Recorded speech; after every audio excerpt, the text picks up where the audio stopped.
नमस्ते। कक्षा 12 है हिंदी साहित्य के लिए। आज हम दृष्टांत अलंकार पर बात करेंगे।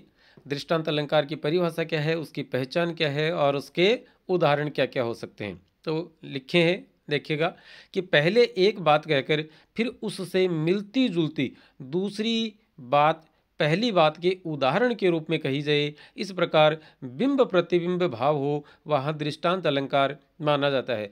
तो बिंब प्रतिबिंब का भाव कौन से अलंकार में आता है, तो वहाँ हमारा जवाब होगा दृष्टांत अलंकार में। उपमा अलंकार में साधारण धर्म एक होता है, जबकि इसमें मिलता जुलता है, उसमें समान होते हैं दोनों, सा से सी वहाँ लगते हैं, लेकिन यहाँ पर थोड़ा सा मिलता जुलता है। जैसे कि शिव औरंग ही जीत सके और न राजा राव, हत्थी मथ पर सिंह बिनु आन न घाले घाव। कि औरंगजेब को सिर्फ शिव ही जीत सकते हैं या शिवाजी ही जीत सकते हैं, और किसी राव या किसी राजा के वश में ये बात नहीं है। जिस प्रकार से हाथी के माथे पर सिंह ही घाव डाल सकते हैं या सिंह ही घाव कर सकते हैं, हत्थी मत मतलब हाथी के मत पर, इनके माथे पर सिंह के बिना और कोई नहीं कर सकता। तो शिवाजी और सिंह की यहाँ पर थोड़ी सी तुलना की गई है, एक समान माना गया है, एक नहीं माना गया है, एक मिलता जुलता माना गया है, इसलिए यहाँ पर क्या हो जाएगा दृष्टांत अलंकार।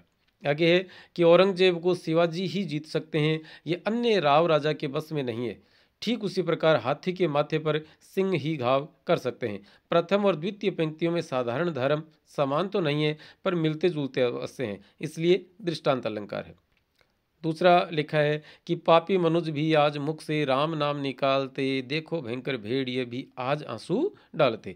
कि पापी मनुष्य जो है वे भी अपने मुख से राम नाम निकालने का नाटक करते हैं, उसी प्रकार से जैसे भेड़िए हैं वे भी किसी की मौत पर आंसू बहाते हैं, जबकि भेड़िए तो क्या होते हैं, किसी की मौत पर खुश होते हैं कि चलो खाने को मिलेगा।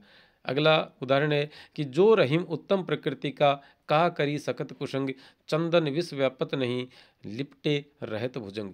रहीम कहते हैं कि जो व्यक्ति उत्तम प्रकृति का होता है उस पर कुसंग का कोई असर नहीं होता है। ठीक उसी प्रकार से जैसे चंदन के पेड़ों पर भुजंग अर्थात सर्प, नाग, सांप लिपटे रहते हैं, फिर भी उस चंदन के वृक्ष में विष व्याप्त नहीं होता है। तो इस प्रकार से इन सब में क्या माना जाएगा, दृष्टांत अलंकार माना जाएगा।